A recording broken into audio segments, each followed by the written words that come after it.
एक गांव में एक ग्वाला रहता था।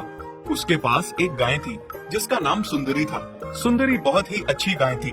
जब वो जवान थी बहुत सारा दूध देती थी, जिससे उसका मालिक बहुत खुश हो जाता था।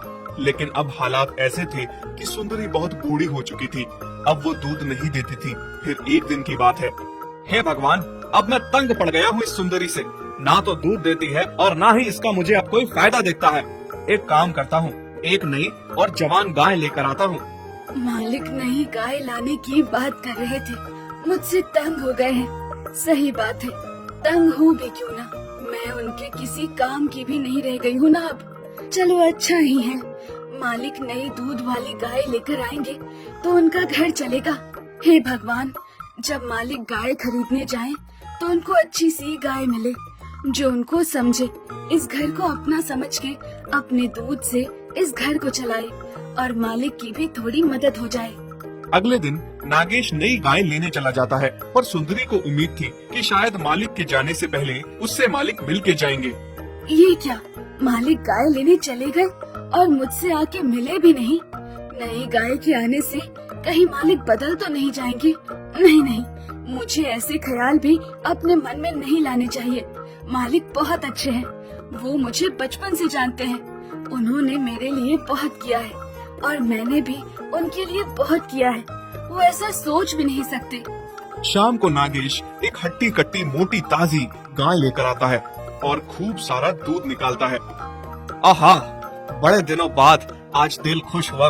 कितने दिनों से मैंने दूध नहीं देखा था और आज मेरी नई गाय ने कितना सारा दूध दिया। शाबाश तुलसी, तुम बस ऐसे ही दूध देकर मेरा दिल खुश करती जाओ और मैं हरा हरा अच्छा अच्छा चारा खिला के तुम्हें खुश करूँगा। अरे रे रे, हरा चारा तो कम पड़ रहा है और गाय तो दो है खाने वाली। हाँ, ऐसा करता हूँ, सारा चारा तुलसी को खिला देता हूँ, क्योंकि उससे मुझे इतना फायदा भी तो हो रहा है और सुंदरी से तो मुझे कोई फायदा भी नहीं हो रहा। उसको क्या जरूरत है हरे हरे घास खिलाने की, उसको तो सूखी घास दूंगा। फिर नागेश तुलसी को खूब सारी हरी घास और सुंदरी को बस थोड़ी सी सूखी घास और खराब घास खिला देता है।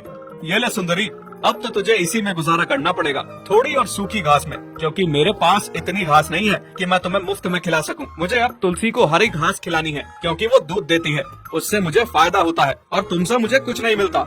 ये सुन के सुंदरी हैरान थी। उसे अपने कानों पर यकीन नहीं हो रहा था कि मालिक उसके साथ ऐसा कर सकते हैं। वो मालिक की तरफ देखती है और उसकी आंखों से बस आंसू बहते हैं। सुंदरी के गले से उस खराब घास का निवाला ही नहीं जा पा रहा था, क्योंकि मालिक ने पहली बार उसे ऐसी घास खाने को दी थी। मालिक, आप ऐसा कैसे मेरे साथ कर सकते हैं? इतनी थोड़ी सी और खराब घास से मेरा पेट कैसे भर सकता है? मैं तो भूखी रह जाऊंगी। बस फिर उसी दिन से नागेश तुलसी को अच्छी घास और सुंदरी को सड़ी हुई और थोड़ी घास देता है।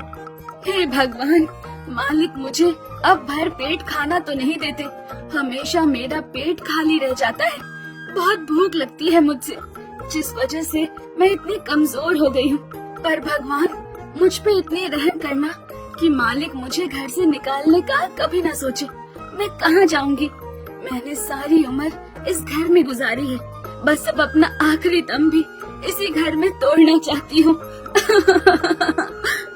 तभी कुछ दिनों बाद की बात है, नागेश सोचने लगता है, क्या करूंगा मैं दो गायों की सेवा करके? तुलसी से तो मुझे इतना सारा दूध मिलता है, सुंदरी से कुछ भी नहीं। जितना समय मैं सुंदरी पे खर्च कर रहा हूँ, अच्छा है उस समय को भी तुलसी पर लगाऊं, उसकी सेवा करूं, ताकि तुलसी और ज्यादा दूध दे और मुझे ज्यादा मुनाफा हो। दूसरी तरफ सुंदरी अच्छे से चारा ना मिलने के कारण बहुत कमजोर हो गई थी। नागेश सुंदरी को बेचने के लिए बहुत सारे ग्राहक देखता है और सोचता है कि चलो जाते जाते सुंदरी से मुझे 4 पैसे मिल जाएं। पर ऐसा था, लोग सुंदरी को कमजोर और बूढ़ी देख के इनकार कर देते थे। उफ, तंग आ गया हूँ मैं इस गाय से, किसी काम की नहीं है, कोई ले भी नहीं रहा इसे, अब मुझसे बर्दाश्त नहीं हो रहा है। नागेश सुंदरी के पास आता है और उससे कहता है, बस बहुत हुआ सुंदरी, मुझसे अब बर्दाश्त नहीं हो रहा। ना ही तुम्हें कोई लेने आ रहा है और ना ही मुझे तुमसे कोई फायदा हो रहा है। तुम्हारी सेवा करके अब मैं अपना समय नहीं गंवाना चाहता और मेरे पास इतनी घास नहीं है तुम्हें खिलाने के लिए। मैं तुम्हें खोल रहा हूँ, तुम चली जाओ। ये सुन के सुंदरी बहुत रोती है। नागेश उसकी रस्सी खोल देता है और उसे घर से निकाल देता है। फिर सुंदरी रोती रोती वहाँ से निकल जाती है। तभी रास्ते में उसको श्याम नाम का एक लड़का मिलता है। श्याम उसको रोते देख पूछता है, हे गाय, क्यों रो रही हो तुम? सुंदरी रोती रोती उसकी तरफ देखती है और उसकी किसी भी बात का जवाब दिए बिना वहाँ से चली जाती है। पर श्याम उसे फिर से पीछे से आवाज लगाता है, अरे अरे सुनो तो, मेरी बात का जवाब तो दो। क्या हुआ है? तुम रो क्यों रही हो? बताओ मुझे, शायद मैं कुछ मदद कर सकूं। सुंदरी रुक जाती है और रोते रोते श्याम को सारी बात बताती है। ठीक है, चलो तुम मेरे साथ। श्याम सुंदरी को उसी के मालिक के पास ले आता है और कहता है, सुनो, मुझे तुम्हारी ये गाय चाहिए। क्या तुम मुझे ये गाय बेचोगे? मैं तुम्हें 10,000 रुपए दूंगा। हाँ, पर तुम इस गाय का क्या करोगे? ये तो किसी काम की भी नहीं है। 10,000 में तुम एक अच्छी दूध देने वाली जवान गाय खरीद सकते हो, जिससे तुम्हारा व्यापार अच्छा चल सकता है। इससे तुम्हें क्या फायदा है? और वैसे भी मैंने इसे घर से निकाल दिया है। श्याम गाय के सर पे हाथ फेरते हुए उसे प्यार देता हुआ कहता है, हाँ, मैं जानता हूँ ये गाय अब किसी भी काम की नहीं है, पर तुम क्या जानते हो ये गाय क्या है? तुम तो इसके एहसान भूल गए। इसने तुम्हारे लिए जो कुछ भी किया, अब ये किसी काम की नहीं रही, तो तुमने इसे घर से निकाल दिया और ये भी नहीं सोचा इसका क्या होगा, कहाँ जाएगी, भूखी प्यासी रहेगी या फिर कोई बाघ इसे खा जाएगा। मैं इस गाय को ले जाकर अपने आंगन में बांधूंगा और रोज सुबह उठ के इसके पैर छूंगा, जिससे मेरे घर में धन संपत्ति की कभी भी कमी नहीं होगी। और निस्वार्थ भाव से जब भी हम किसी गाय की सेवा करते हैं, तो गाय माता हम पे अपना आशीर्वाद बनाए रखती है और हमारे घर में सुख शांति बनी रहती है।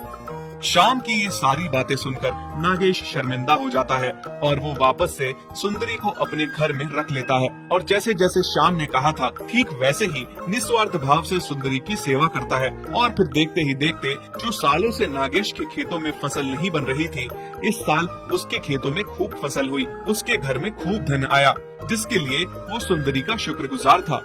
अगर आपको हमारी ये वीडियो अच्छी लगी तो प्लीज़ हमारे फेसबुक पेज को लाइक, शेयर, कमेंट और फॉलो ज़रूर करें।